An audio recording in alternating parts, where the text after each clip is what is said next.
हाँ जी, नमस्कार। राधे राधे, जय श्री कृष्णा। कैसे हैं भाई सब लोग? बढ़िया हो ना? मजे में, आनंद में। चलिए, ईश्वर आप सबको हमेशा आनंद में रखे, खूब मजे में रखे, खूब स्वाध्याय, खूब अध्ययन, खूब मेहनत करें और अपने कर्म पथ पर लगातार बढ़ते चले। देखो, सुनो मेरी बात। वस्तुतः जो हम ये राष्ट्रीय आंदोलन पढ़ रहे हैं, इसी में हमने कल जो हमारी पिछली कक्षा थी उसमें हम लोगों ने पढ़ा था नेहरू रिपोर्ट। ठीक है ना? तो इसमें नेहरू रिपोर्ट में क्योंकि गांधी जी का विशेष महत्व था, ठीक है, और राष्ट्रीय आंदोलन का भाग है, तो ये मैंने आपको इसलिए नेहरू रिपोर्ट पढ़ा दी। मोहम्मद अली जिन्ना यहाँ पर सक्रिय व्यक्ति के रूप में भाग ले रहे थे, ठीक है, और इसी नेहरू रिपोर्ट के ऊपर फिर मुस्लिम लीग जो था, इस मुस्लिम लीग का प्रतिक्रिया रही। क्या प्रतिक्रिया रही? केवल समझना है, ठीक है, केवल और केवल क्या करना है? समझना है, इसके अलावा कुछ नहीं है।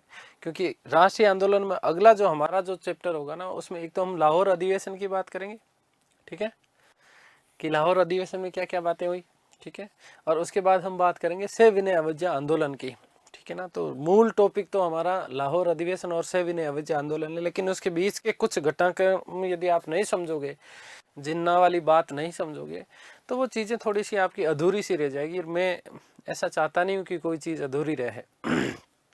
देखो सुनो, तो नेहरू रिपोर्ट, सारी बातें मैं आपको बता चुका नेहरू रिपोर्ट में क्या क्या हुआ। इस नेहरू रिपोर्ट के ऊपर मुस्लिम लीग की क्या प्रतिक्रिया रही, उसके बारे में हम थोड़ी सी जो है विशेष रूप से बात करेंगे। देखो, दिसंबर 1927 ईस्वी में एक तो मुस्लिम लीग का दिल्ली में अधिवेशन हुआ था। इस दिल्ली अधिवेशन के दौरान मुस्लिम लीग के जितने भी जो नेता थे, इन नेताओं ने एक प्रस्ताव पारित किया। प्रस्ताव पारित करने के बाद में उन्होंने 4 मांगे रखी थी, और इन चारों मांगों को उन्होंने कहा कि संविधान का जो भावी मसौदा जो तैयार होगा, इस मसौदे में इन चारों की चारों मांगों को शामिल किया जाना चाहिए। बात आ गई क्लियर? फिर मैंने आपको बताया था कि दिसंबर 1927 में कांग्रेस का जो मद्रास अधिवेशन हुआ, इस मद्रास अधिवेशन में मुस्लिम लीग की इन चारों की चारों मांगों को स्वीकार कर लिया था, और इसको एक नाम दिया था दिल्ली प्रस्ताव। क्या नाम दिया? दिल्ली प्रस्ताव नाम दिया। आ गई बात समझ? ये 4 मांगे क्या थी वस्तुतः? ये वही थी जो हमने नेहरू रिपोर्ट के दौरान, हालांकि वस्तुतः इन चीजों को हम लोग पढ़ चुके, फिर भी सुन लो। एक तो मैंने आपको बताया था कि पृथक निर्वाचन प्रणाली, ठीक है ना, उसको समाप्त करके संयुक्त निर्वाचन प्रणाली को अपनाया जाना चाहिए, और इसमें से कुछ सीटें जो है वो मुसलमानों के लिए आरक्षित की जानी चाहिए। ये प्रावधान था, नेहरू रिपोर्ट में भी ये प्रावधान रखा गया। फिर दूसरी चीज कि केंद्रीय विधानमंडल में मुसलमानों के लिए 1/3 स्थान होने चाहिए, ठीक है। आ गई बात समझ? फिर हमने एक बात की कि मुस्लिम बाहुल्य जो क्षेत्र थे, जैसे पंजाब की बात करी हमने, बंगाल की बात करी, ठीक है ना, ये मुस्लिम बाहुल्य क्षेत्र थे। तो इन मुस्लिम बाहुल्य विधानमंडल ये जो थे, इनमें जनसंख्या के अनुपात में मुस्लिमों के लिए स्थान आरक्षित होने चाहिए। ये बात यहाँ पर कही गई थी, लेकिन नेहरू रिपोर्ट में इस चीज को वस्तुतः शामिल नहीं किया गया था।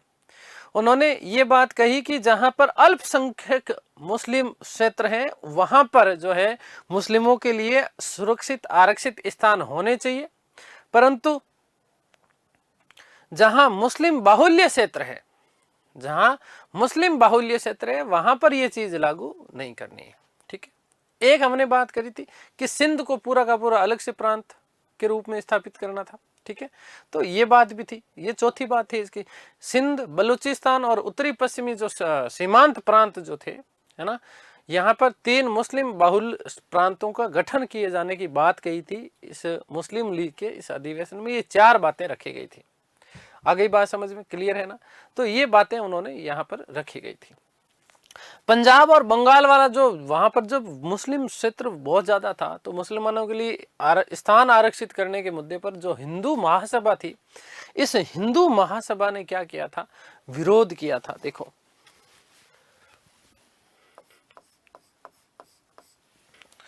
पंजाब और बंगाल, यहाँ पर कुछ मतलब मुस्लिम बाहुल्य क्षेत्र था, तो मुस्लिम बाहुल्य क्षेत्र में भी यदि मुसलमानों के लिए आरक्षित स्थान किए जाएंगे, तो इस चीज का विरोध किया किसने?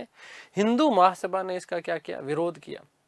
लेकिन समस्या अब यहां पर यह हुई, समस्या यह हुई कि मुस्लिम लीग इस बात को लेकर के बिल्कुल अड़ी हुई थी, है ना। मुस्लिम लीग इस बात को मानने के लिए तैयार ही नहीं थी। वो दोनों जगह, चाहे अल्पसंख्यक क्षेत्र हो चाहे मुस्लिम बाहुल्य क्षेत्र हो, इन दोनों के दोनों क्षेत्रों में वो अपने लिए सीटों का आरक्षण चाहिए रही थी। और इसी कारण ये जो नेहरू रिपोर्ट जो आई, ये वाला जो मुद्दा था, ये बहुत ज्यादा अब कठिन हो गया सबके सामने, बहुत गर्मा गर्मी वाली बात हो गई थी। और इसलिए नेहरू रिपोर्ट ने एक क्या करा, मध्यम मार्ग अपनाया था। क्या अपनाया था मध्यम मार्ग? उन्होंने कहा कि संयुक्त निर्वाचन प्रणाली होनी चाहिए, पृथक निर्वाचन प्रणाली समाप्त की जानी चाहिए, केवल और केवल अल्पमत वाले प्रांतों में ही क्या हो, आरक्षण हो।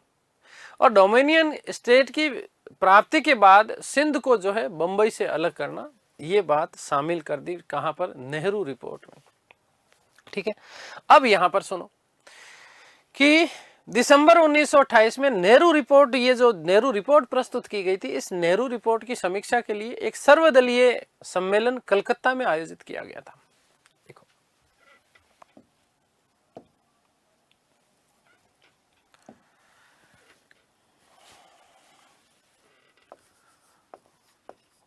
अन्य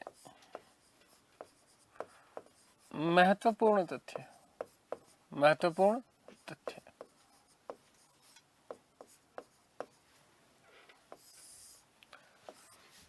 क्या चीज? दो बातें करूंगा, नेहरू रिपोर्ट वे जिन्ना की 14 सूत्रीय मांगे।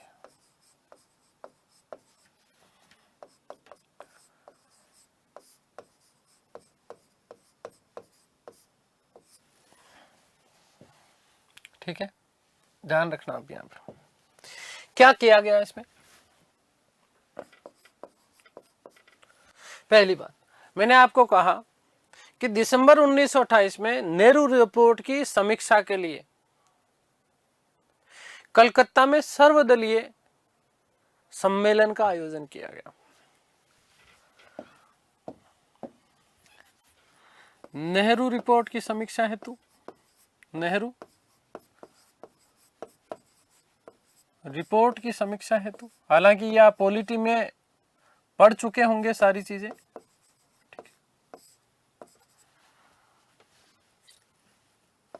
दिसंबर 1928 कलकत्ता में सर्वदलीय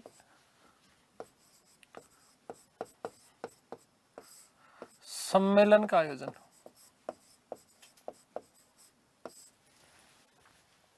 कलकत्ता में क्या किया गया?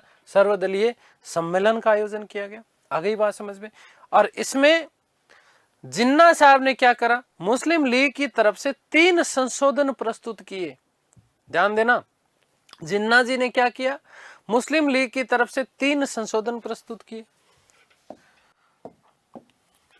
इसमें जिन्ना ने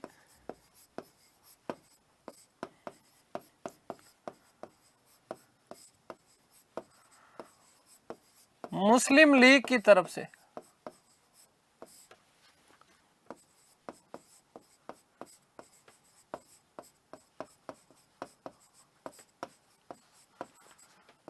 तीन संशोधन प्रस्तुत किए।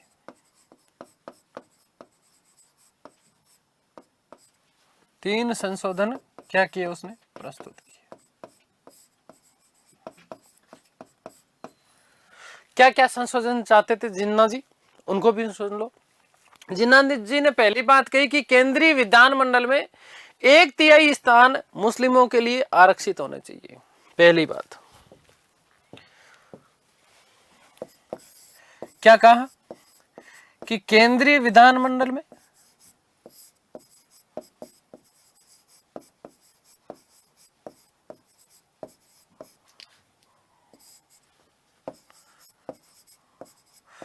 मुस्लिमों हेतु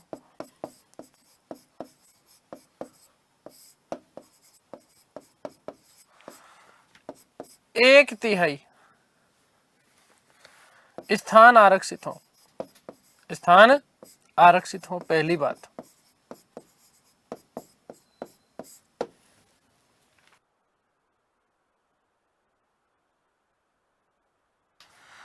नंबर 2 बात,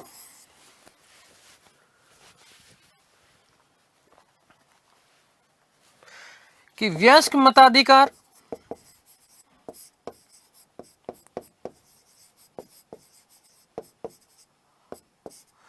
लागू होने तक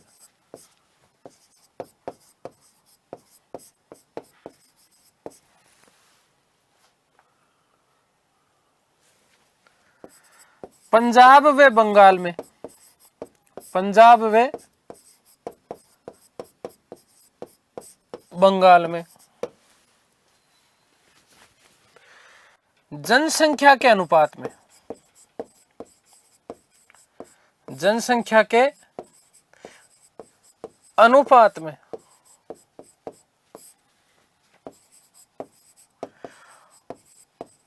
मुस्लिम सीटें आरक्षित होनी चाहिए।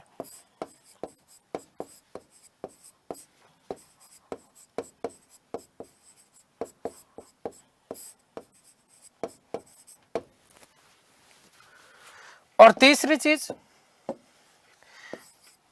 जहां ध्यान देना कि जहां अवशिष्ट जो शक्तियां थी, कौन सी अवशिष्ट जो शक्तियां थी, इन अवशिष्ट शक्तियों का नेहरू रिपोर्ट में बात कही गई थी, है ना। क्या बात कही थी नेहरू रिपोर्ट में? कि अवशिष्ट शक्तियों का समायोजन, अवशिष्ट शक्तियां जो थी वो किसको देनी चाहिए? केंद्र को। लेकिन यहां पर बात किसकी कही गई? प्रांतों को।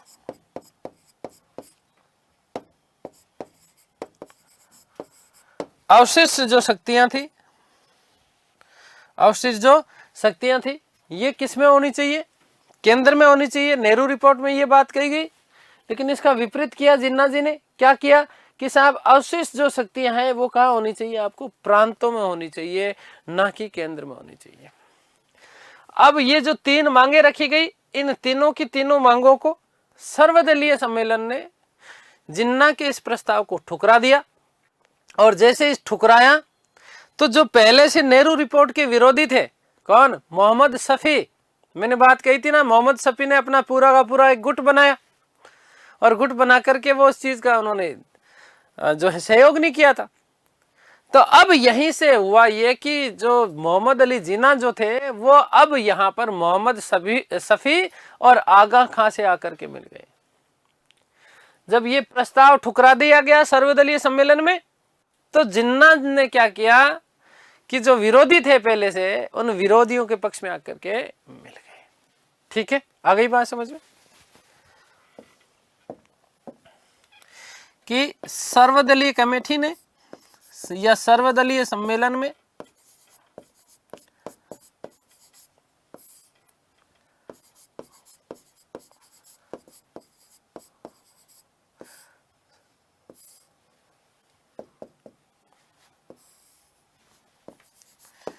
जिन्ना की इन मांगों को ठुकरा दिया। जिन्ना की इन मांगों को ठुकरा दिया। मांगों को क्या करा? ठुकरा दिया।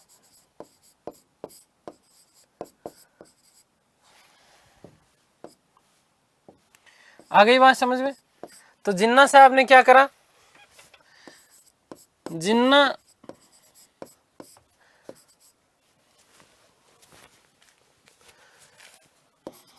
मोहम्मद शफी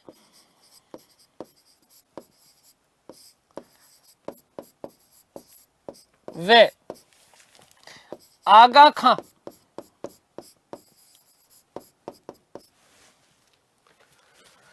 के गुट में शामिल हो गया।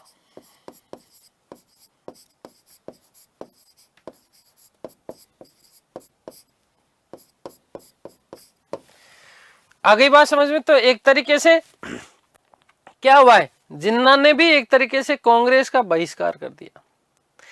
और जो मोहम्मद शफी और आगा खान ने जो अलग से मुस्लिम लीग का जो गठ बनाया था, ठीक है, अलग से, जहां संविधान की जब बात कही गई थी, तो उन्होंने जब ये गुट का निर्माण किया तो इस गुट में वो क्या हो गए? शामिल हो गए। आ गई बात समझ में?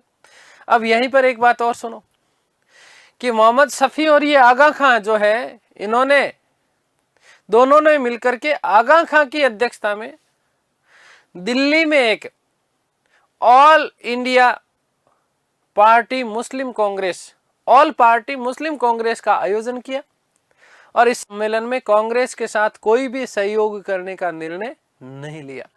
उन्होंने कहा कि आज के बाद हम कांग्रेस का किसी भी बात में समर्थन नहीं करेंगे। आ गई बात समझ में? क्लियर है? तो मोहम्मद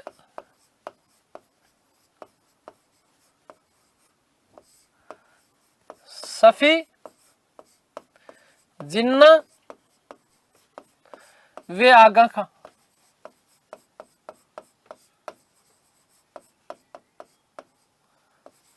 आगा खां की अध्यक्षता में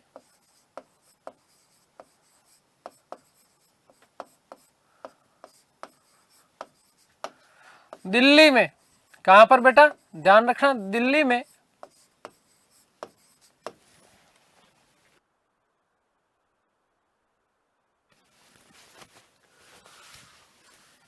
ऑल पार्टी मुस्लिम कांग्रेस, ऑल पार्टी मुस्लिम कांग्रेस का आयोजन किया। मुस्लिम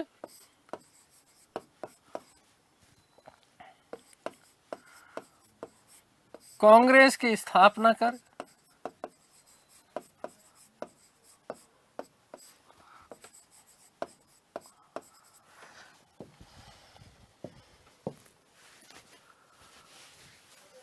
कांग्रेस के साथ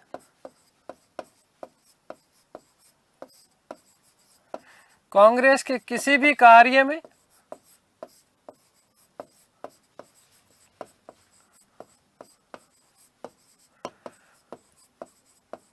सहयोग नहीं करने का निर्णय लिया। सहयोग नहीं करने का निर्णय लिया।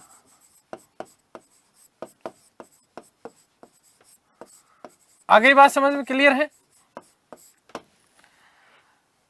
तो जिन्ना जी अलग हो गए। मार्च 1929 ईस्वी में जिन्ना ने 14 सूत्री मांगे रखी। कितनी? 14 सूत्रीय मांगे रखी। क्या थी 14 सूत्रीय मांगे? केवल सुन लो, आप पॉलिटी में उसको पढ़ चुके हो, सुन लो केवल, ठीक है, ध्यान देना।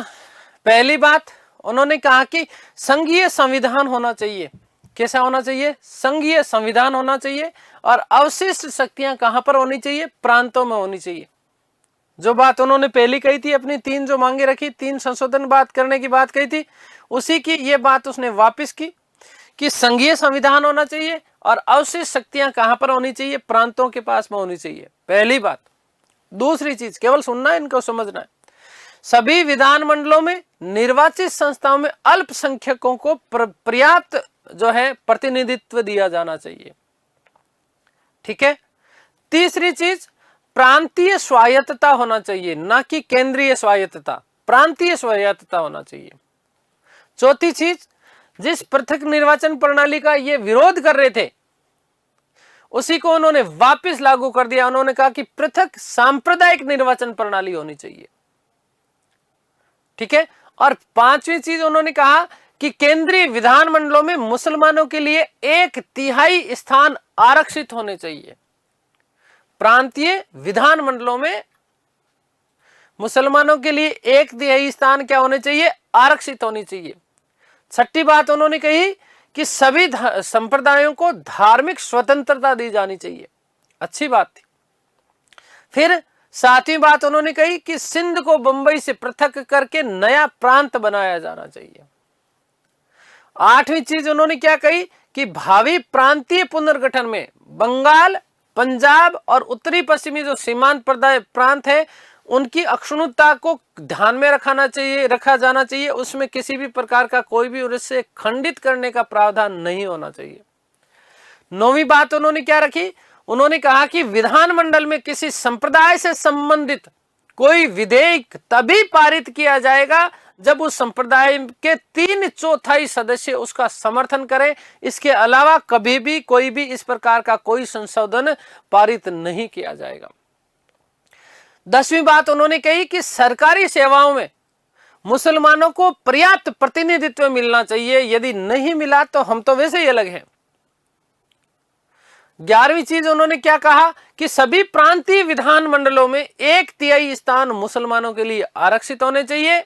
12वीं बात उन्होंने कही कि बलूचिस्तान व उत्तरी पश्चिमी सीमांत प्रदेश में भी सुधार लागू किए जाने चाहिए, सुधार लागू किए जाने चाहिए। और 13वीं बात उन्होंने कही कि मुस्लिम धर्म, भाषा, संस्कृति, विधि आदि के संरक्षण की भी पर्याप्त व्यवस्था होनी चाहिए।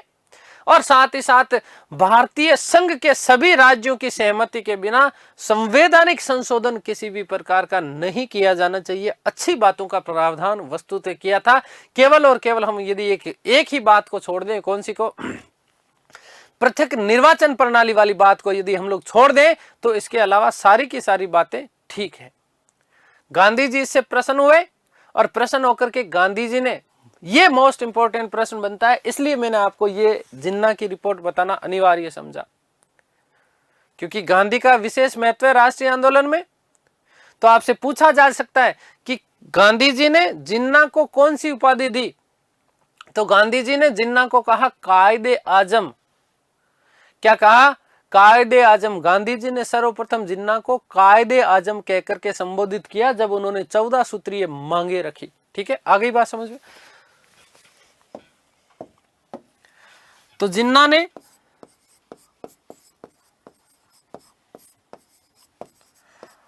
चौदह सूत्रीय मांगे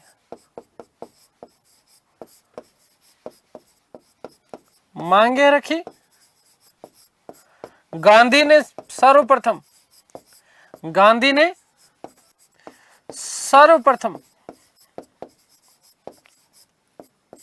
जिन्ना को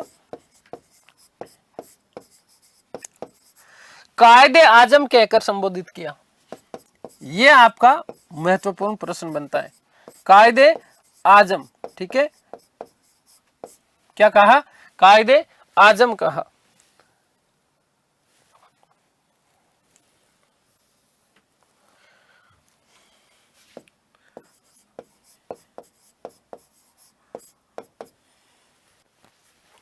ये इंपॉर्टेंट कर लेना। गांधी जी ने क्या कहा? कायदे आजम कहा। क्या कहा? कायदे आजम कहा कि आपने कायदे की बात कही है, आप कायदे आजम के हकदार हो। ठीक है। 2 नवंबर 1929 ईस्वी को देश के जो प्रमुख नेता थे, इन नेताओं ने दिल्ली में एक सम्मेलन बुलाया और एक घोषणा पत्र जारी किया, और इस घोषणा पत्र को दिल्ली घोषणा पत्र कहा जाता है। ठीक है ना। और इस दिल्ली घोषणा पत्र को वायसराय इरविन ने क्या कर दिया? अस्वीकार कर दिया। ठीक है, तो ध्यान रखना।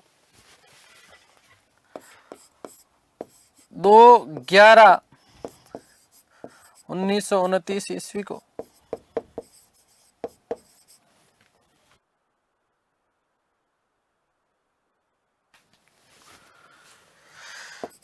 देश के प्रमुख नेताओं ने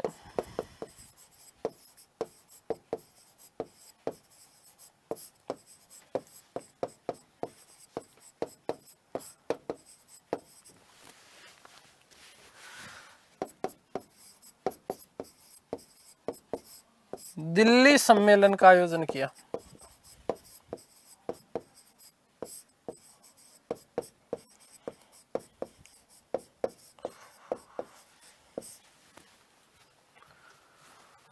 तथा एक घोषणा पत्र जारी किया।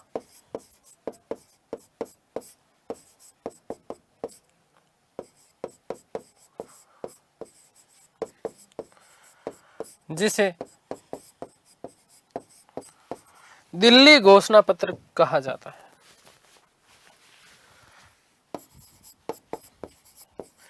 दिल्ली घोषणा पत्र कहा गया।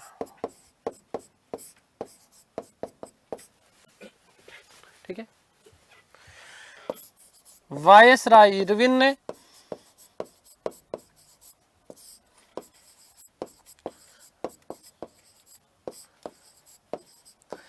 इसे अस्वीकार कर दिया।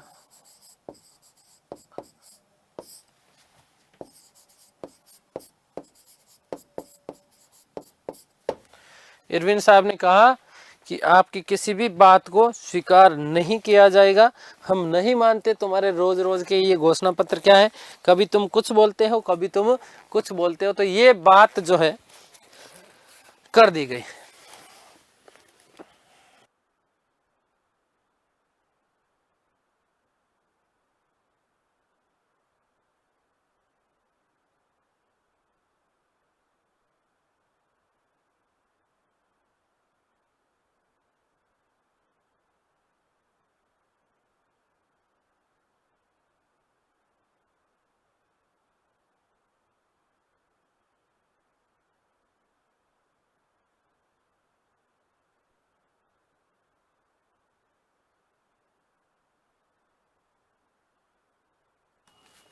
ठीक है, आगे बात समझ में क्लियर है ना। तो ये इस प्रकार का राजनीतिक उठापटक चला, राजनीतिक घटनाओं का कार्यक्रम चला। नेहरू रिपोर्ट का प्रस्ताव जब रखा गया था उस समय गांधी जी ने कहा कि यदि 31 दिसंबर 1929 तक सरकार ने हमारी इस रिपोर्ट के ऊपर विचार विमर्श नहीं किया, नेहरू रिपोर्ट को स्वीकार नहीं किया, तो हम कभी भी पूर्ण स्वराज्य के अलावा कोई भी मांग नहीं करेंगे। अगली जो हमारी मांग होगी वो केवल और केवल क्या होगा, पूर्ण स्वराज्य होगा। तो हुआ भी ये कि वायसराय इरविन ने किसी भी बात को नहीं माना, ना तो जिन्ना की किसी बात को माना और ना ही नेहरू की किसी रिपोर्ट को माना। अब कोई रास्ता नहीं बचा गांधी जी के पास, गांधी के पास में कोई रास्ता ही नहीं बचा। अब रास्ता नहीं बचा तो दो चीजें हुई, एक तो वह कांग्रेस का लाहौर अधिवेशन और दूसरा हुआ सविनय अवज्ञा आंदोलन। सुनो इसको, मैंने आपको बताया कि 1928 में कांग्रेस का जब कलकत्ता अधिवेशन बुलाया गया, इसी कलकत्ता अधिवेशन में ब्रिटिश सरकार को 1 वर्ष का समय दिया गया था। 1 वर्ष का समय पूर्ण होने पर 31 दिसंबर 1929 को लाहौर में जवाहरलाल नेहरू की अध्यक्षता में एक सम्मेलन का आयोजन किया गया और इसी सम्मेलन के आयोजन में नेहरू रिपोर्ट और डोमिनियन स्टेट्स की मांग को रद्द कर दिया कि जो हमने नेहरू रिपोर्ट्स में जो मांग करी थी और जो हमने भारत को डोमिनियन स्टेट्स की बात कही, इस डोमिनियन रिपोर्ट्स का मैंने आपको बात कही थी। सुभाष चंद्र बोस ने वस्तुतः विरोध भी किया था, गांधी जी ने उनको मना भी लिया, क्योंकि सुभाष चंद्र बोस और उनके जो उस समय के जो युवा नेता थे जैसे जवाहरलाल नेहरू उसमें स्वयं शामिल थे। तो वो चाहते थे कि पूर्ण स्वराज्य मिलना चाहिए। डोमिनियन स्टेट्स क्या होता है, क्या औपनिवेशिक राज्य का दर्जा हमें नहीं चाहिए, हमें तो पूर्ण स्वराज्य चाहिए। तो 31 दिसंबर 1929 को लाहौर में एक अधिवेशन बुलाया गया जब नेहरू रिपोर्ट की बातों को नहीं माना और इस अधिवेशन की अध्यक्षता जवाहरलाल नेहरू ने की है और यहीं पर पहली बार पूर्ण स्वराज्य भारत का लक्ष्य रखा गया। और इसी दिन 31 दिसंबर 1929 को आधी रात को रावी नदी के तट पर जवाहरलाल नेहरू ने तिरंगा झंडा फहराया और अध्यक्ष के रूप में जब वो भाषण दे रहे थे तो उन्होंने कहा कि मैं समाजवादी और गणतंत्रवादी हूं, मैं समाजवादी और गणतंत्रवादी हूं। देखिएगा,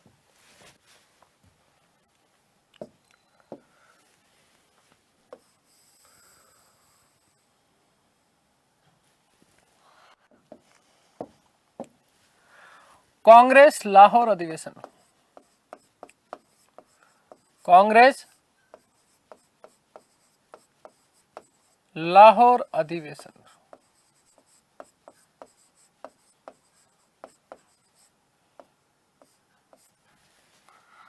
1929।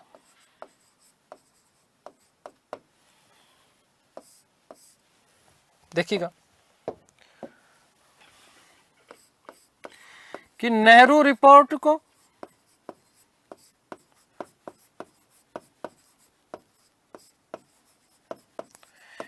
एक साल पूर्ण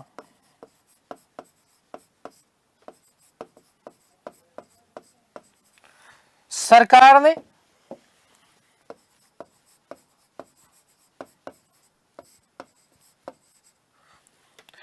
इसे स्वीकार नहीं किया।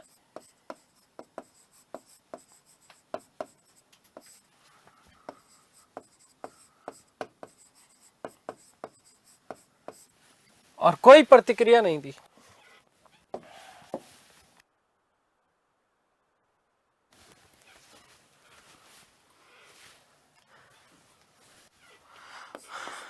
इकतीस 12/1929 ईस्वी को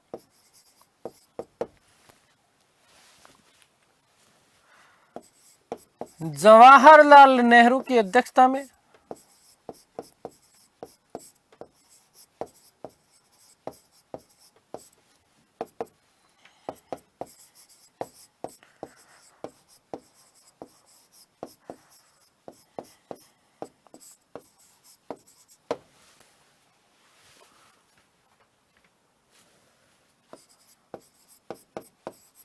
लाहौर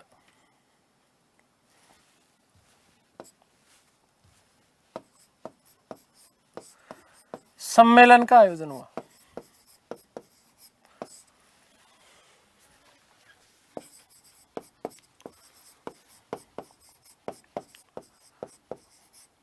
और इस आयोजन में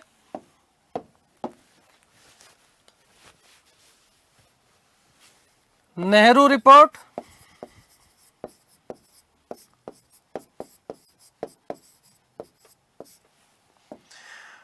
व डोमिनियन स्टेट्स की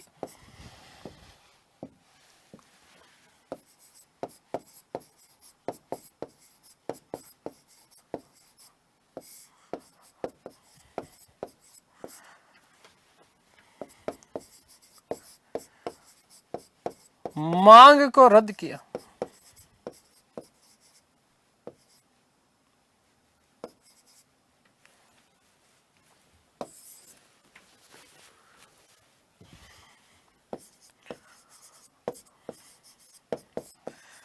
और इसी के साथ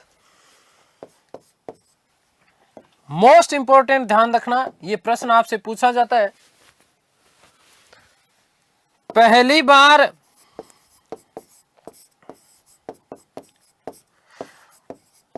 पूर्ण स्वराज्य का लक्ष्य रखा गया।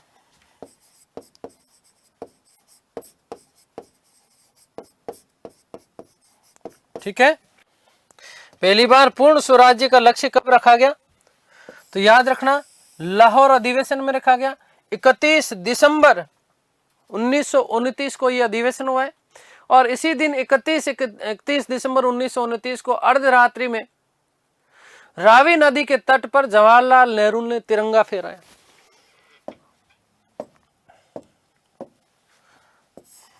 मोस्ट इंपॉर्टेंट तथ्य ये, अर्धरात्रि को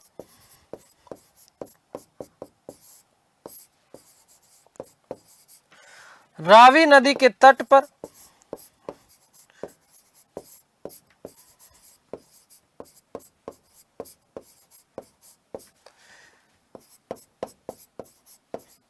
तिरंगा झंडा फहराया।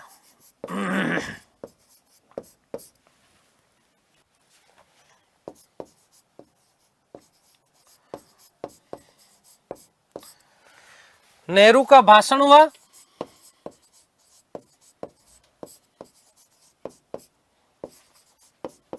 और इस भाषण में उन्होंने क्या कहा कि मैं समाजवादी और गणतंत्रवादी हूं। मैं समाजवादी व गणतंत्रवादी हूं। मोस्ट इंपॉर्टेंट प्रश्न बनता है बेटा, ध्यान रखना इसका। ये केवल लाइन दे देंगे और कह देंगे ये कथन किसका है।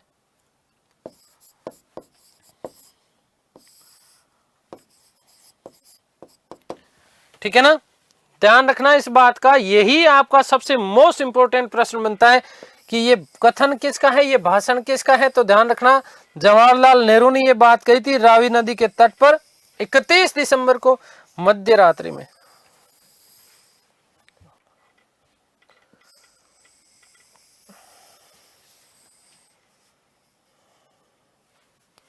आगे बात समझ में क्लियर है? 31 दिसंबर को, कब? 31 दिसंबर 1929 को अर्धरात्रि को रावी नदी के तट पर पहली बार तिरंगा झंडा फहराया गया। पूर्ण स्वराज्य की मांग रखी गई लाहौर अधिवेशन में। और जब उन्होंने भाषण दिया नेहरू ने, तो उन्होंने कहा कि मैं समाजवादी और गणतंत्रवादी हूं, मैं समाजवादी और गणतंत्रवादी हूं। आगे बात समझे। 2 जनवरी 1930 को कांग्रेस की कार्य समिति ने यह निर्णय लिया कि हर वर्ष, प्रतिवर्ष 26 जनवरी 1930 को हम पूर्ण स्वराज्य दिवस के रूप में मनाए जाएंगे और प्रत्येक वर्ष 26 जनवरी पूर्ण स्वतंत्रता दिवस के रूप में मनाया जाएगा। ध्यान रखना, ये बात, ये डिसीजन कब हुआ है? 2 जनवरी को। तिरंगा झंडा पहली बार कब? 31 दिसंबर को। नेहरू का भाषण का ये बात रखना, पूर्ण स्वराज्य की लक्ष्य का मांग कौन से अधिवेशन के दौरान? लाहौर अधिवेशन में रखा गया 1929 में, जिसकी अध्यक्षता किसके द्वारा की गई थी? जवाहरलाल नेहरू के द्वारा। ठीक है। और उसके बाद में 2 जनवरी 1930 को कांग्रेस की कार्य समिति ने यह निर्णय लिया कि 26 जनवरी 1930 को पूर्ण स्वराज्य दिवस के रूप में मनाया जाएगा। मोस्ट इंपोर्टेंट,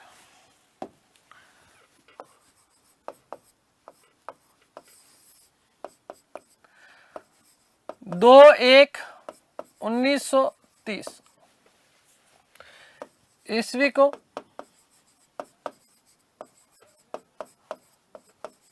कांग्रेस कार्य समिति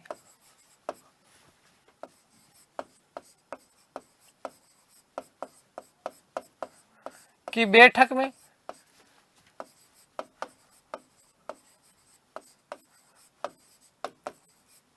निर्णय लिया गया। क्या निर्णय लिया गया? देखिएगा। नंबर 1 कि 26 जनवरी 1930 को पूर्ण स्वराज्य दिवस के रूप में मनाया जाएगा। पूर्ण स्वराज्य दिवस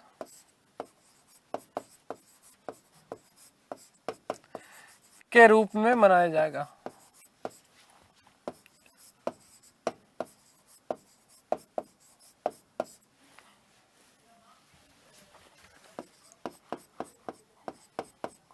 और नंबर 2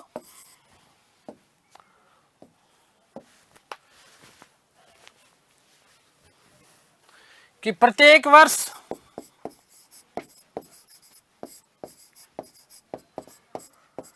26 जनवरी को पूर्ण स्वतंत्रता दिवस के रूप में मनाया जाएगा।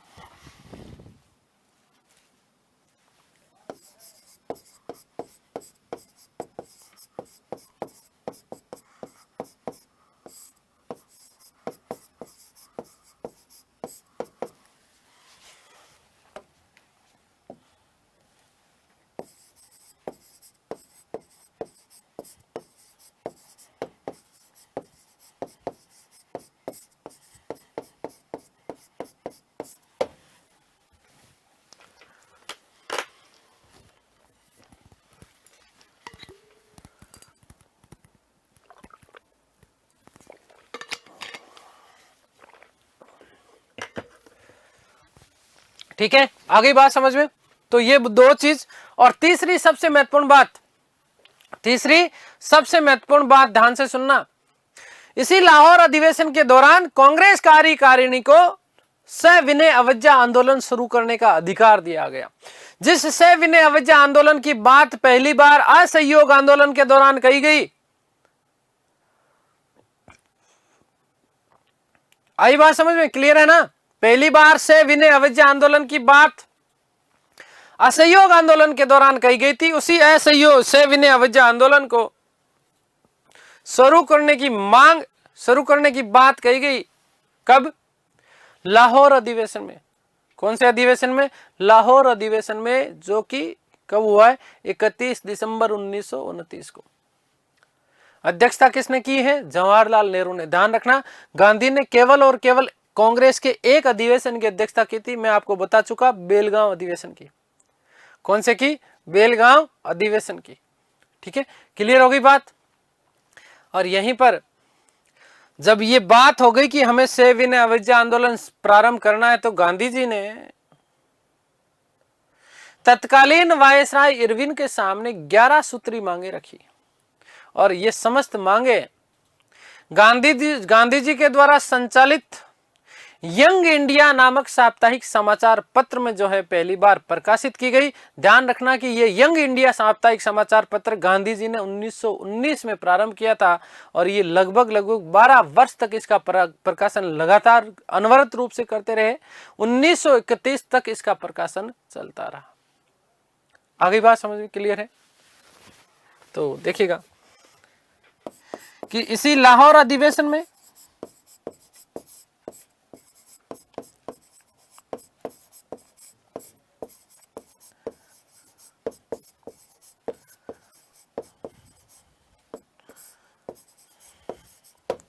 कांग्रेस कार्यकारिणी को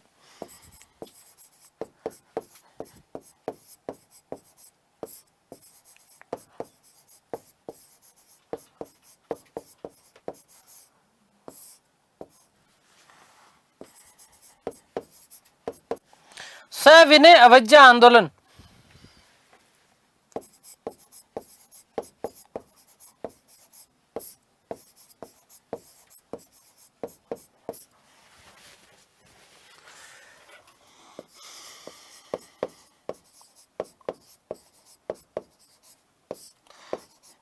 प्रारंभ करने का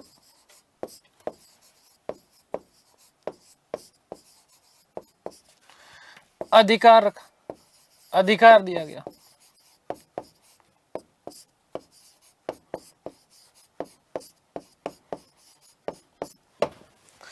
ठीक है, ये मोस्ट इंपॉर्टेंट बात बनती है आपकी, ध्यान रखना इस बात को।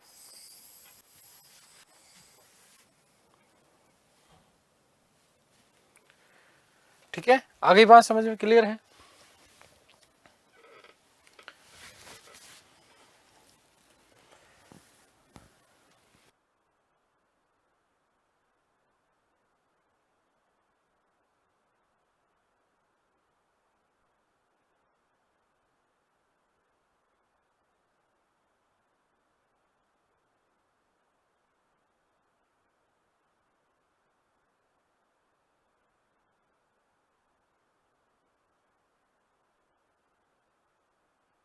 ठीक है, आगे बात समझ में क्लियर हो गई ना ये बात? तो सविनय अवज्ञा आंदोलन प्रारंभ करने का अधिकार लाहौर अधिवेशन के दौरान दिया गया। पूर्ण स्वराज्य का लक्ष्य लाहौर अधिवेशन के दौरान रखा गया।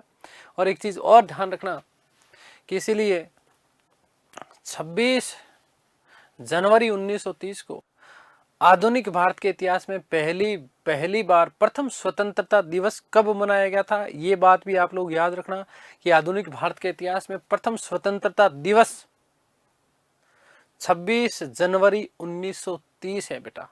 क्या है? 26 जनवरी 1930 है। ये लॉजिकल बात है, आपको समझने की आवश्यकता होनी चाहिए। ठीक है, आगे बात समझ क्लियर है? तो बात कर लेते हैं थोड़ी सी सविनय अवज्ञा आंदोलन की।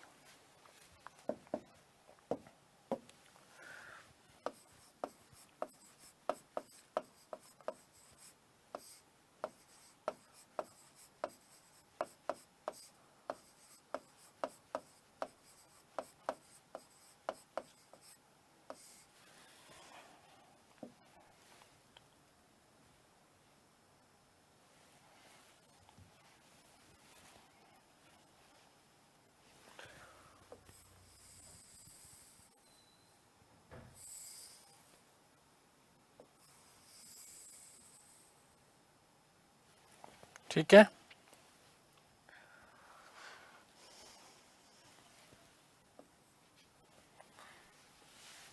सविनय अवज्ञा आंदोलन। देखो, पृष्ठभूमि की यदि बात करें तो लाहौर अधिवेशन के दौरान ये आंदोलन शुरू करने का अधिकार दिया गया। कांग्रेस के लाहौर अधिवेशन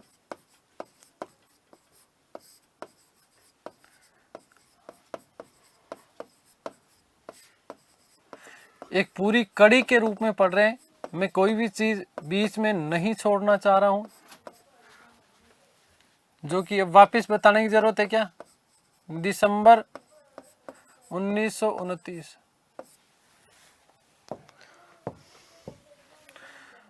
में इस आंदोलन को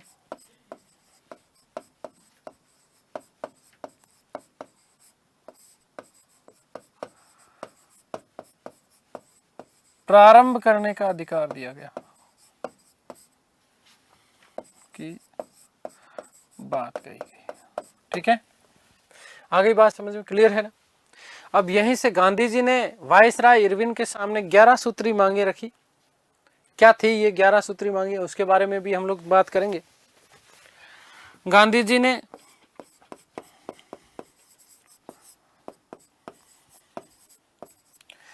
इरविन के सम्मुख, इरविन के समक्ष 11 सूत्रीय मांगे रखी।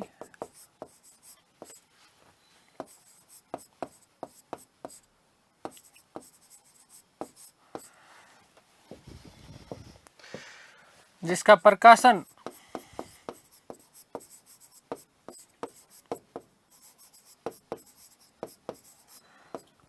अपने साप्ताहिक समाचार पत्र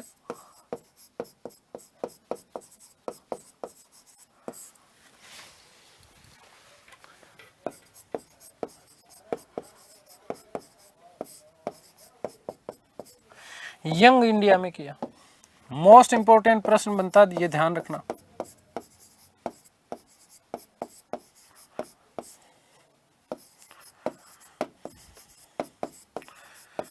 ध्यान रखना कि यंग इंडिया का प्रकाशन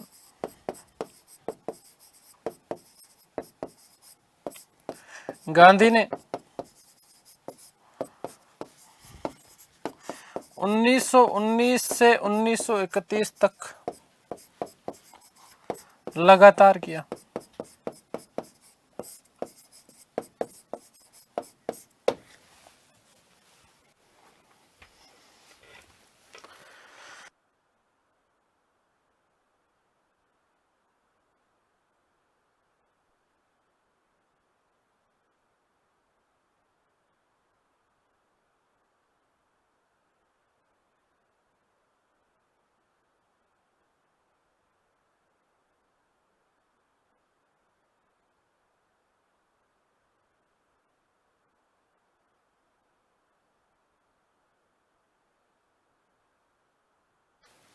ठीक है, आगे बात समझिए। क्या थी ये 11 सूत्रीय मांगे गांधी जी की? सुनो, गांधी जी ने कहा कि सैन्य खर्च और जो आप प्रशासनिक खर्च कर रहे हैं, इस प्रशासनिक खर्चों में 50% की कटौती होनी चाहिए। अब तक आपने जितने भी राजनीतिक कैदियों को गिरफ्तार किया है, उन राजनीतिक कैदियों की रिहाई होनी चाहिए। नंबर 3, उन्होंने कहा कि भारतीय लोगों को अंग्रेजों से बहुत डर है, तुम निकम्मे हो, तुम जब चाहे गोली मार देते हो, तो इसलिए भारतीयों को आत्मरक्षा के लिए हथियार रखने की अनुमति दी जानी चाहिए। इसके अलावा तुम भारतीय लोगों को, भारतीय युवा वर्ग को खराब कर रहे हो, दारू बेचते हो, नशीली दवाएं बेचते हो, तो इन समस्त चीजों के ऊपर क्या लगनी चाहिए? रोक लगनी चाहिए। और रोक भी नहीं, पूर्ण रूपेण शराब को बंद करना है। नशीली दवाएं जितनी भी आप बेच रहे हो, भारतीय युवा वर्ग को आप जो खोखला कर रहे हो, इसे बंद कर दिया जाना चाहिए। भारतीय रुपये का विनिमय जो दर है, वो 1 शिलिंग या 4 पेंस के बराबर होना चाहिए। हमारा भारतीय रुपया तो बिल्कुल कमजोर है, तुम्हारी लंदन की मुद्रा और बहुत ज्यादा है, तो हम तो मर जाते हैं खरीदने में। और फिर अगली बात कि आप जो लगान वसूली कर रहे हो, इस लगान वसूली में 50% की कटौती होनी चाहिए। अरे नमक बनाने के ऊपर भी तुमने जो है टैक्स लगा रखा है, नमक कर समाप्त होना चाहिए। और उस पर जो आपने सरकारी जो अधिकार कर रखा है, सरकारी अधिकार को भी क्या किया जाना चाहिए? समाप्त किया जाना चाहिए। इसके अलावा तटीय यातायात रक्षा विधेयक पारित होना चाहिए। हमारे भारतीय जो गाड़ियां होती है, वाहन होती है, उनको लूट लिया जाता है अंग्रेजों के द्वारा।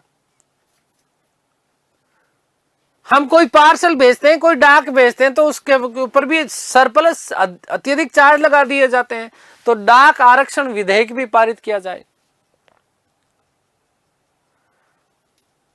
आप सीआईडी की बात करते हो, सीआईडी के ऊपर सार्वजनिक नियंत्रण होना चाहिए, क्योंकि हम भारतीयों के जितने भी मामले आते हैं उसके ऊपर सरकारी नियंत्रण स्थापित होने के कारण वो अपनी जो है तटस्थता के साथ में रिपोर्ट प्रस्तुत नहीं कर पाते थे। आगे बात समझ। रक्षात्मक शुल्क लगाए जाने चाहिए। विदेशी वस्त्र के आयात को बंद करो।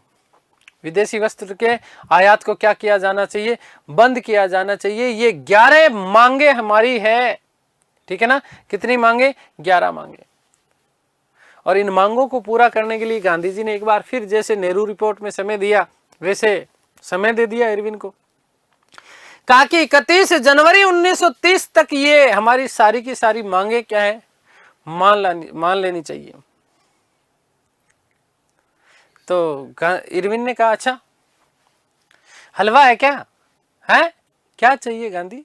हलवा है ये, ऐसे ही दे दूं तेरे को मांगे? नहीं माना। नहीं माना तो गांधी ने कहा कि इरविन, मैंने रोटी मांगी थी, मुझे पत्थर मिले। मैंने रोटी मांगी थी, मुझे पत्थर मिले थे। इंतजार की घड़ियां अब समाप्त हुई, अब तुम्हारी खैर नहीं। फरवरी 1930 में गांधी जी ने साबरमती आश्रम में कांग्रेस कार्यकारिणी की बैठक में महात्मा गांधी को सविनय अवज्ञा आंदोलन प्रारंभ करने की जिम्मेदारी सौंपी गई। गांधी जी ने कहा मैं तैयार हूं। गांधी जी ने क्या कहा? मैं तैयार हूं। और 12 मार्च 1930 को गांधी जी ने ऐतिहासिक नमक सत्याग्रह की शुरुआत की। नमक, या जिसे हम दांडी आंदोलन कहते हैं। गांधी जी जब अपने साबरमती आश्रम से इस सत्याग्रह को प्रारंभ करते हैं तो उन्होंने एक प्रण लिया कि जब तक मैं मेरे संपूर्ण प्यारे भारत देश को पूर्ण स्वराज्य नहीं दिला दूंगा, तब तक मैं कभी भी आज के बाद इस साबरमती आश्रम में वापस कदम नहीं रखूंगा। तो 12 मार्च 1930 को दांडी मार्च स्टार्ट किया। अपने साबरमती आश्रम से अपने कुल 78 अनुयायियों के साथ गुजरात के समुद्र तट पर स्थित दांडी, जो कि नवसारी जिले या नवसारी वर्तमान में जिसे बोलते हैं, इस नवसारी तक की यात्रा की। इसे दांडी यात्रा के नाम से जाना जाता है। लगभग 24 दिन की यात्रा करने के बाद में 358 किलोमीटर की यात्रा की गांधी जी ने। आप सोचो कि यदि 358 किलोमीटर में 24 का भाग दोगे तो कितना आएगा? है लगभग 15 किलोमीटर रोज चलते थे गांधी जी, धमाधम, ठीक है ना। तो ध्यान देना कि 24 दिनों में लगभग 358 किलोमीटर की यात्रा की गई। 5 अप्रैल 1930 को गांधी जी दांडी पर पहुंचते हैं और यहीं से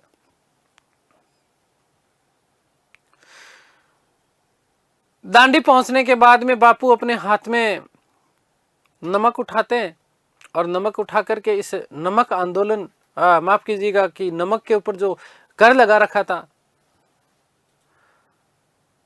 नमक कानून जो बना रखा था, इस नमक कानून को उन्होंने तोड़ करके 6 अप्रैल 1930 ईस्वी को सविनय अवज्ञा आंदोलन प्रारंभ कर दिया।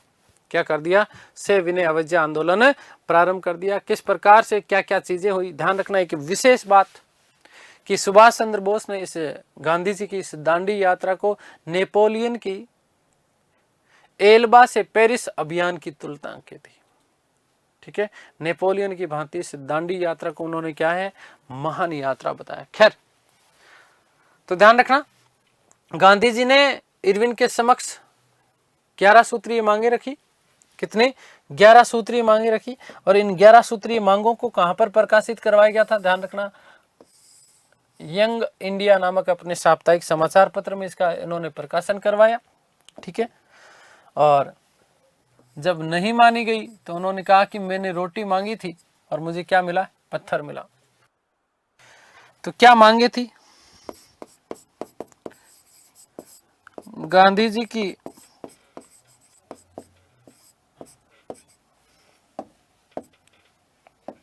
11 मांगे।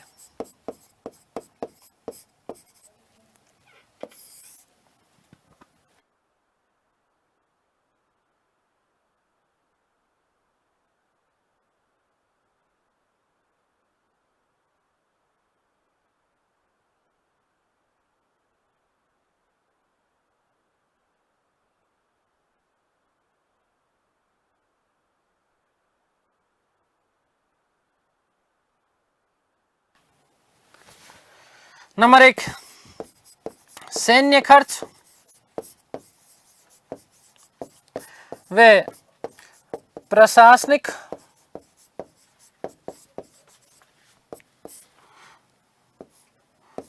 खर्च में 50% कमी की जाए। या कमी के बजाय मैं शब्द कटौती लिखूं तो ज्यादा ठीक रहेगा।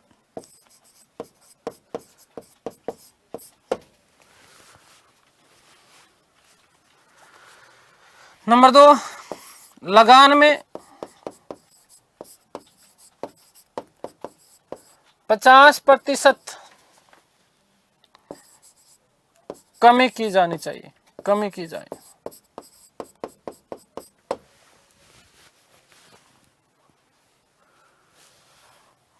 नंबर 3, पूर्ण शराबबंदी व नशीली दवाओं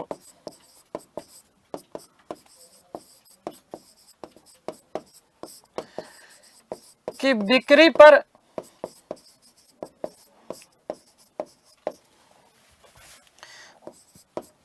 रोक लगानी चाहिए।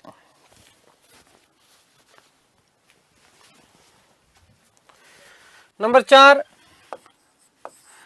सभी राजनीतिक कैदियों को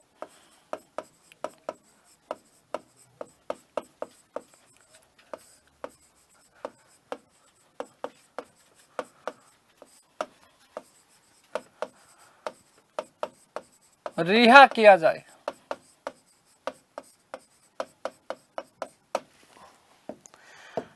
नंबर 5, भारतीयों को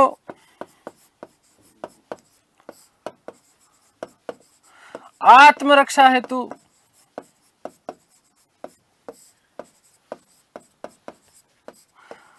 हथियार रखने की अनुमति।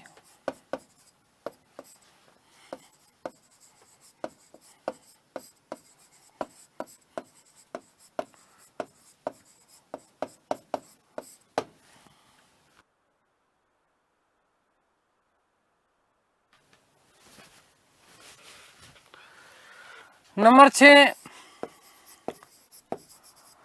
नमक कर समाप्त हो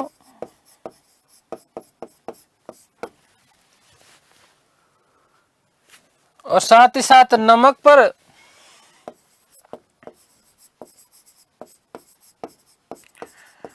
सरकारी एकाधिकार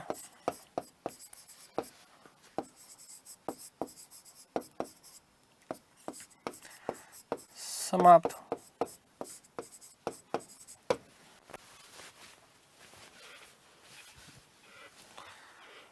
number 7,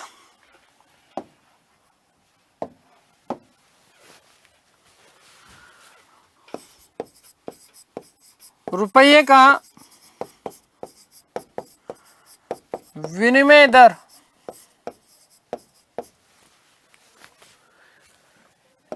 1 shilling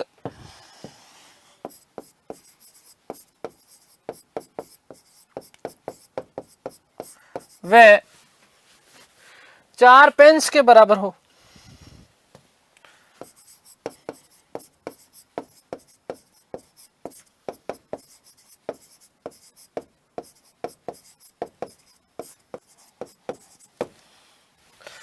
number 8,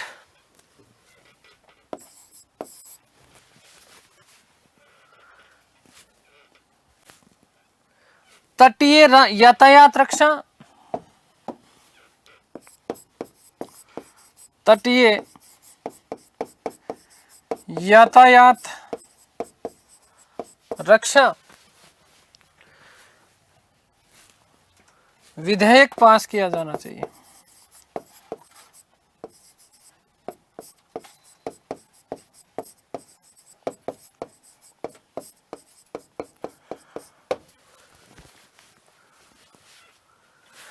number 9, CID पर सार्वजनिक नियंत्रण होना चाहिए।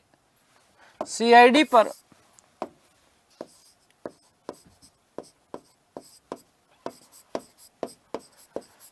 सार्वजनिक नियंत्रण।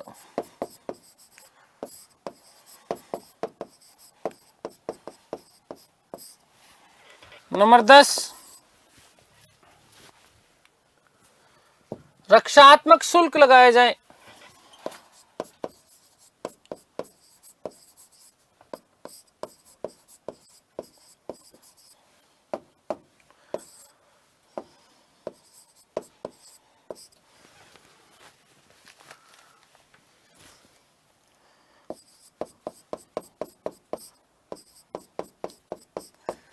और साथ ही साथ विदेशी आयात को नियंत्रित किया जाए।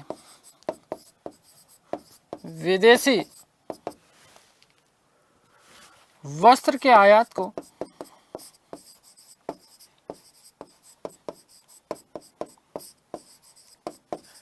नियंत्रित किया जाना चाहिए।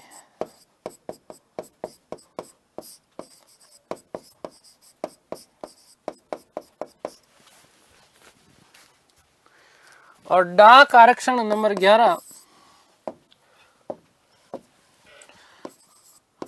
डाक आरक्षण विधेयक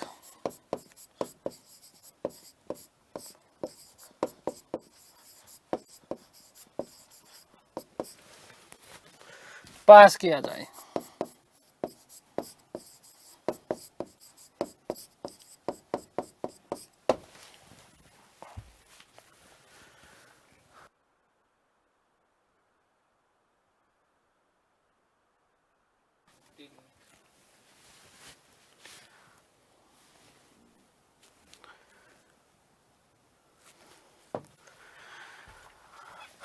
गांधी जी ने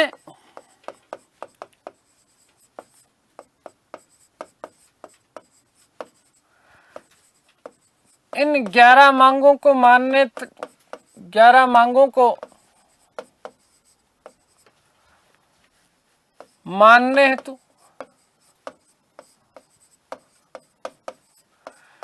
31 जनवरी 1930 तक का समय दिया।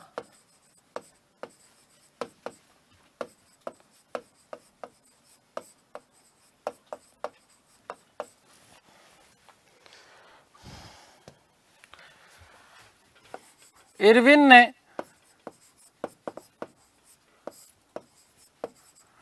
मांगे नहीं मानी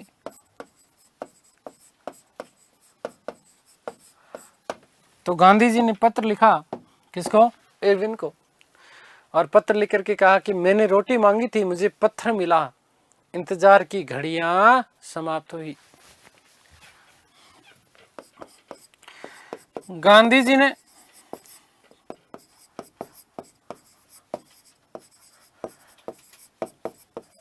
इरविन को पत्र लिखा।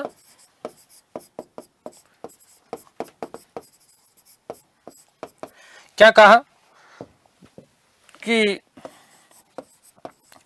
मैंने रोटी मांगी थी,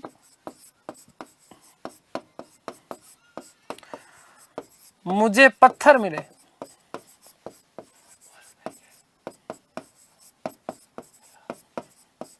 इरविन, इंतजार की घड़ियां समाप्त हुई।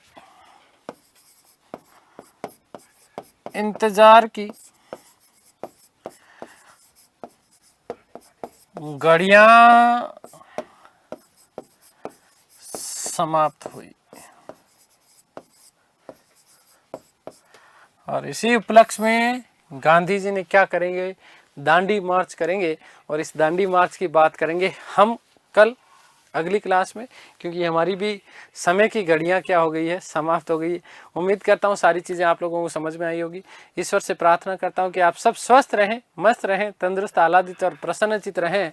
इस सृष्टि की संपूर्ण खुशियाँ आपको और आपके परिवार को मिले। मिलते हैं हमारी अगली कक्षा में, तब तक के लिए सभी को धन्यवाद, नमस्कार, थैंक यू सो मच।